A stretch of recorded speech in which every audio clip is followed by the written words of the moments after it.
chaos in Gaza's southern city of Rafah as fears of Israel's promised incursion leads to a mass exodus. A massive ground attack in Rafah would lead to an epic humanitarian disaster and pull the plug on our efforts to support people as famine looms. Deep divisions have escalated since the Hamas attack on October 7th and Israel's response in Gaza, but there are signs of goodwill. I don't think there's anything political about feeding starving people. And it turns out that many, many American Jews and plenty of other people think that too. And an Israeli singer faces cheers and boos as she makes it to this weekend's grand final in the Eurovision Song Contest. Today is Saturday, May 11th. Join us as we explore the issues in the news.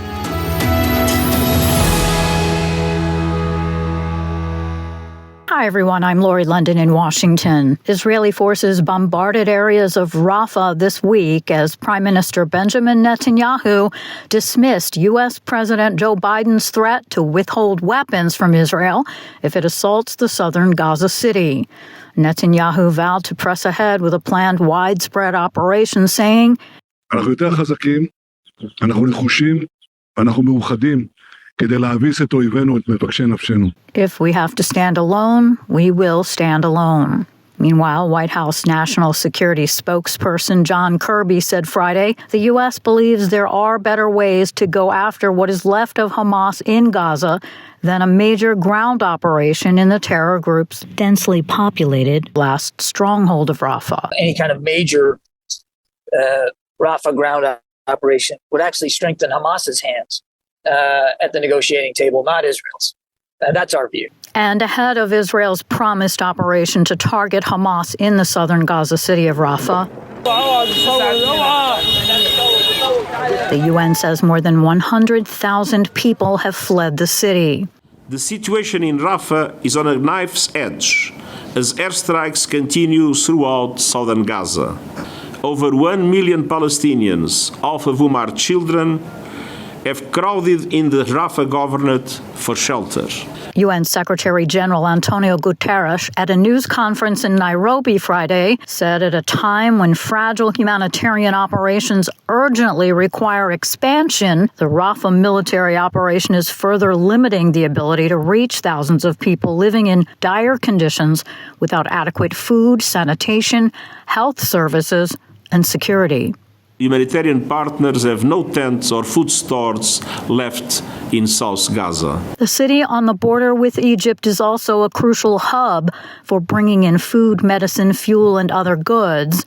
Joining us now is Ciarán Donnelly, Senior Vice President for Crisis Response, Recovery, and Development with the International Rescue Committee, who says even the limited operation Israel launched earlier this week has thrown humanitarian operations into crisis.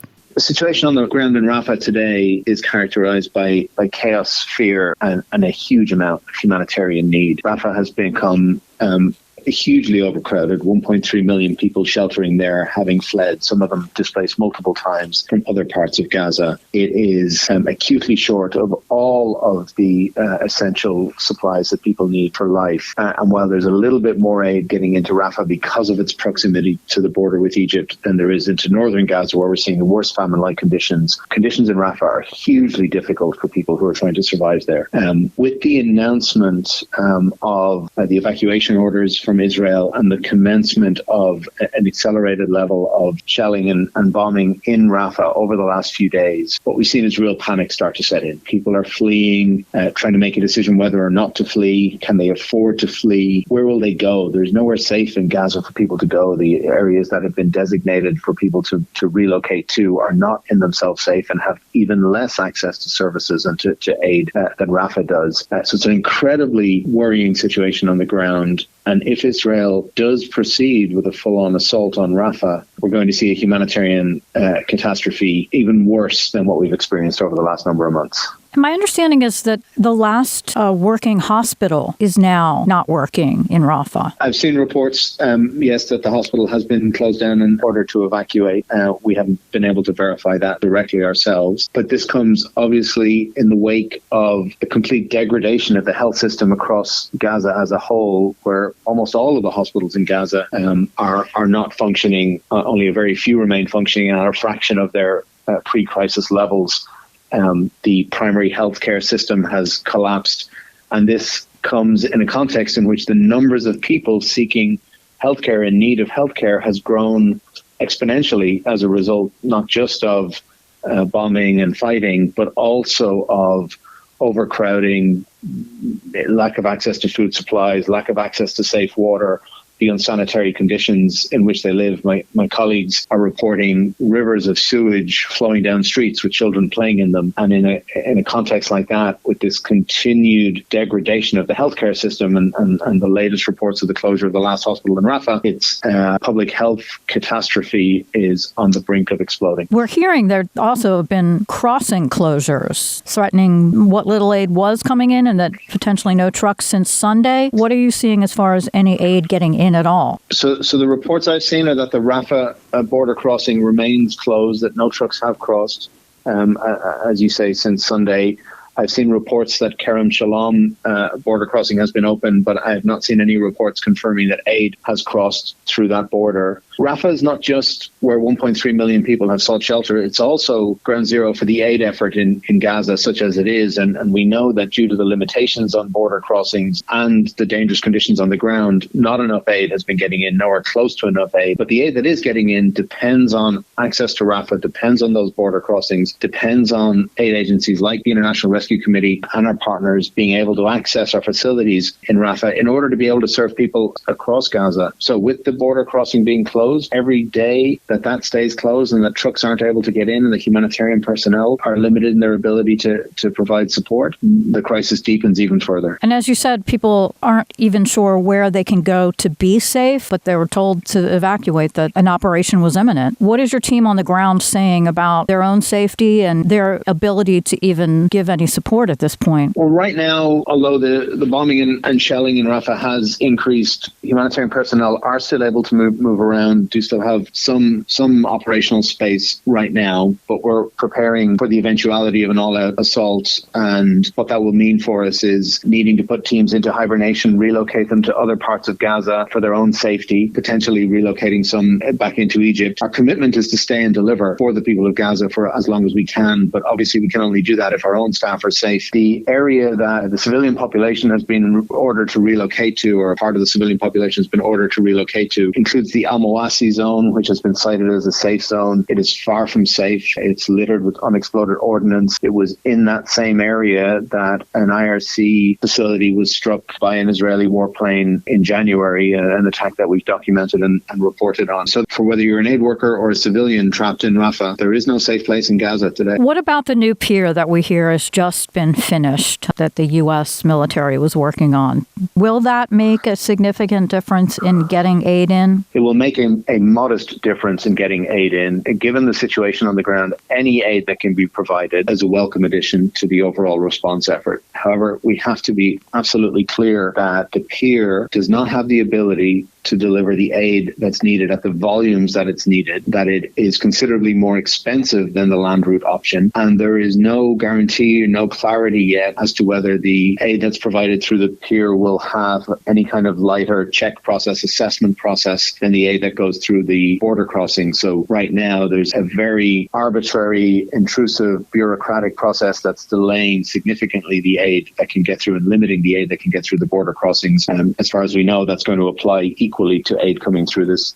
floating pier arrangement. And so whether it's airstrikes, piers, anything that can be done to provide aid is good, but we shouldn't allow ourselves to be deluded into thinking that that's a substitute for the what's really needed, which is opening border crossings, reducing the checks at border crossings, and a ceasefire, an end to the fighting to create the conditions on the ground inside Gaza in which aid agencies can operate and in which people can move to receive aid. Absent that, if Israel follows through with what it says it plans to do in Rafah? If Israel follows through on its plans and in the absence of a ceasefire agreement, we're going to see further mass displacement. We're going to see large numbers of people inevitably killed and injured. And we are going to see an acceleration of both the public health threats, the disease vectors that are already rampant inside Gaza, and the food insecurity situation. The famine that is creeping its way southwards from northern Gaza will only accelerate. In your experience as a humanitarian worker, as well as many of your colleagues, how does this war, this situation in Gaza compare to what you've seen in any previous conflict? In over 20 years working in this sector, I can't recall a situation in which we've seen as many people driven into such deep suffering as quickly as we have seen in Gaza. Nor have I seen a situation in which the solutions to bring about a halt to the fighting and the end to suffering are so clear, and yet the world stands by and watches. And as the prospect of an assault on Rafah looms, it's clearer than ever what needs to happen to protect people inside Gaza. But it's far from clear that the world, and including Israel's partners in the US and elsewhere, are going to take the actions needed to protect those people. Thank you very much for taking the time to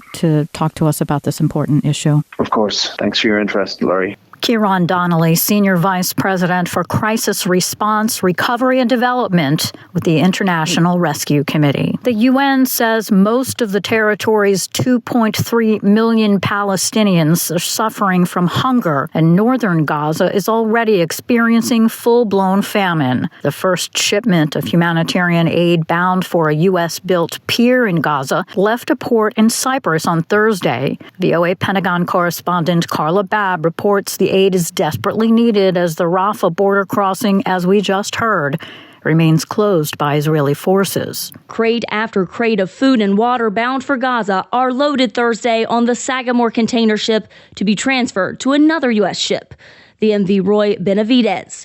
The U.S. military now pre-positioning aid at sea while waiting to move a newly completed U.S.-made floating pier into position off the Gaza coast. Pentagon Press Secretary Major General Pat Ryder. Since the Benavidez will be on the scene, so to speak, the day we pull the trigger and start operations, that then frees up the Sagamore to go back to Cyprus to load up with additional aid. But because we're, again, waiting for the appropriate security and weather conditions to kick this off, we're going to use that time to our advantage. The situation in Gaza grows more urgent by the day, with life-sustaining aid running low. Michael O'Hanlon is with the Brookings Institution. The 2 million Palestinians who live in Gaza are collectively near famine. This is, as I understand the numbers, one of the most dire food situations really in recent history. Officials say the U.S.-built pier will bring in dozens of truckloads of aid per day, at a time when defense analyst Michael O'Hanlon says airdrops from the U.S. and others, along with truck traffic at border crossings, has been drastically inadequate. This pier is desperately needed and actually overdue. And the numbers I've seen imply that it could actually help deliver a substantial fraction of what's needed. Officials say security measures are in place to protect U.S. troops on the pier and civilians distributing aid on the beach. Again, Pat Ryder. We would certainly hope that if Hamas truly does care about the Palestinian people, that they would not threaten humanitarian assistance being delivered to people in dire need. And for our part, we'll continue to work with the international community to rush that aid in. Officials say aid distribution via sea could begin as soon as next week. Carla Babb, VOA News, The Pentagon.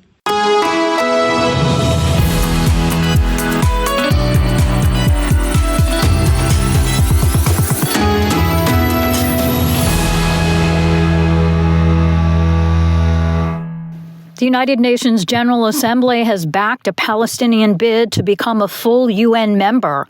We hear more from Reuters correspondent Freddie Joyner. In favor, 143. Against, 9. Abstentions, 25. Recommending the UN Security Council reconsider the matter favorably. The vote serves as a global survey of support after the United States vetoed the idea in the UN Security Council a month prior. The Palestinian push for full UN membership comes 7 months into a war between Israel and Palestinian militants Hamas in the Gaza Strip, and as Israel is expanding settlements in the occupied West Bank, which the UN considers to be illegal. We want peace. We want freedom. Palestinian UN Ambassador Riyad Mansour spoke to the assembly before the vote. A yes vote is a vote for Palestinian existence. It is not against any state. It is an investment in peace and thus empowers the forces of peace. Meanwhile, Israel's ambassador to the United Nations, Gilad Erdan, who spoke after Mansour, accused the assembly of shredding the UN Charter. You are shredding the UN Charter with your own hands. Yes, that's what you're doing, shredding the UN Charter. Shame on you. The vote by the General Assembly Friday does not give the Palestinians full UN membership, but simply recognizes them as qualified to join. An application to become a full UN member first needs to be approved by the 15-member Security Council and then the General Assembly. If the measure is again voted on by the Council, it is likely to face the same fate, a U.S. veto. That was Reuters correspondent Freddie Joyner. Expanding on the U.S. no vote, Deputy U.S. Ambassador to the UN, Robert Wood.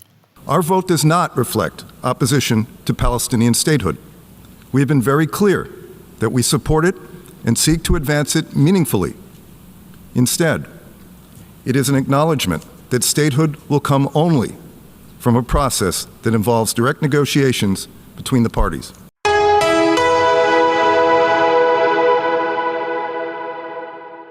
The October 7th Hamas attack and Israel's response in Gaza have led to deep divisions, a sharp rise in anti-Semitic incidents, and massive pro-Palestinian demonstrations spreading across college campuses in the U.S. and abroad. But there are still signs of goodwill. I spoke with Daniel Sokach, Chief Executive Officer of the New Israel Fund, who said the organization's Jewish donors have raised an unprecedented amount of money to feed people in Gaza. Since the beginning of this war, NIF has felt that we need to respond beyond our normal kind of giving and support in Israel, which is usually to civil rights and social change and pro-democracy organizations. The need was so horrific and horrendous and great in responding to 10/7. The people in the kibbutzim, the Bedouins in the villages, folks in towns near the Gaza border were devastated. And for too long, the government was unable to respond to their needs. And so Israeli civil society, including NIF, switched gears from the democracy protests to tend to people's basic needs. And we raised and sent millions and millions of dollars to help people who were hurt, the families of the hostages, people whose homes were destroyed, and we were very proud to do that. Fast forward to now, and that nightmare, it is metastasized because of the war that followed 10/7 into a humanitarian catastrophe in Gaza. And without even looking at the question of how that happened or why that happened or who's to blame, we saw tens of thousands of people being killed and hundreds of thousands homeless, millions homeless, and many people facing famine, what international aid organizations were warning about famine. And so we knew immediately that since our moral north is helping all of the innocent people in the region in trying to pave the way for a better future for Israelis and Palestinians, it was sort of self-evident to us that we had to do our part to contend with the catastrophe unfolding. And so we contacted a number of aid organizations and ultimately decided to send support to the International Rescue Committee and World Central Kitchen. And both of those organizations were wonderful to work with, welcomed the support. And so we put the call out right before Passover. And over the course of the last month, thousands and thousands of people gave around $750,000 from around the world, which is going to those two organizations, which are trying to provide humanitarian relief and food for Gaza. The situation has divided a lot of folks, and you all have pretty much stood by this expression of what you believe are the values of the vast majority of American Jews. Yeah, NIF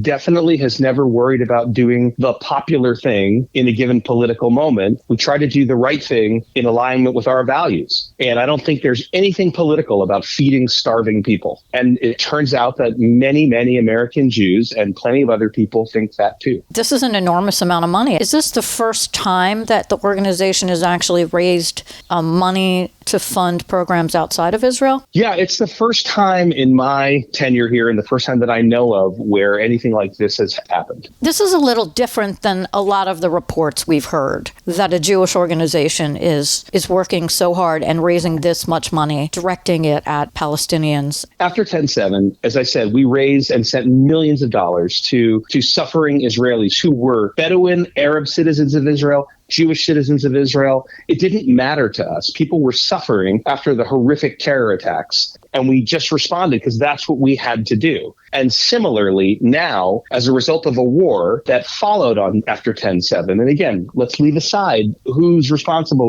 or what happened, there are millions of people facing horrific conditions, including famine. And it was obvious to us that we also had to respond. And NIF in the States is, of course, mostly a Jewish organization, insofar as we're mostly supported by progressive American Jews who share our vision and values for Israel. But within Israel, our staff is Jewish and Palestinian, citizens of Israel. Our grantees are Jewish and Palestinian Israeli grantees. The Israelis on our board contain both Palestinian citizens and Jewish citizens of Israel. So we feel like a mixed, shared organization there in a different way. And every single Arab member of the board or the staff or the grantee community of NIF was 100% on board with trying to provide aid for suffering Israelis, regardless of what their religion or ethnicity or race was. And similarly, 100%, every single Jewish and Arab staff and board member supported this idea of getting aid into Gaza. It's a human thing. I think at core, we don't believe that this conflict is a conflict between Arabs and Jews or Israelis and Palestinians. It's a conflict between those who believe that violence is a legitimate means of achieving their political ends, and those of us who believe that protecting human life is always going to trump that. And that's the side that we're on. Daniel Sokach, Chief Executive Officer of the New Israel Fund, thank you so much for being with us.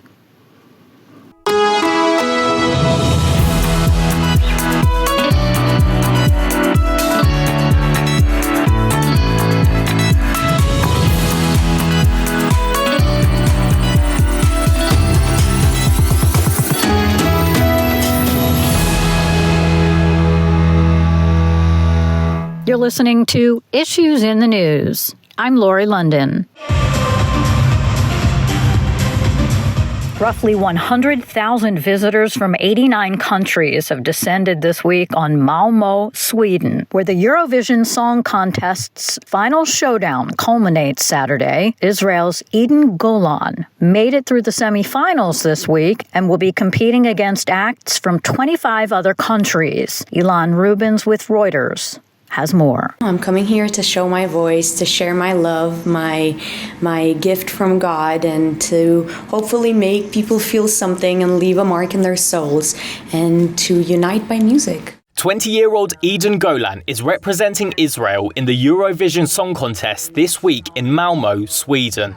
The world's biggest song contest takes place as protests occur in many countries against Israel's military campaign in Gaza, which was triggered by Hamas's attack on Israel on October 7th.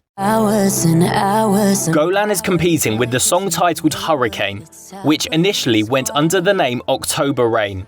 Israel tweaked the song after Eurovision organisers took issue with the lyrics from the original submission, which appeared to reference the October 7th attack.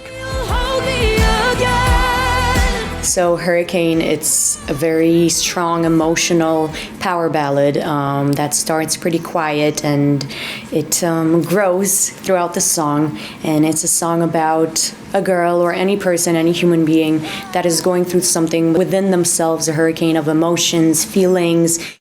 The European Broadcasting Union's decision not to exclude Israel from this year's contest over the war has been met with protests. Host city Malmö is bracing for possible unrest, although police say there have been no concrete threats against the event. Golan says she's not worried about the potential protests.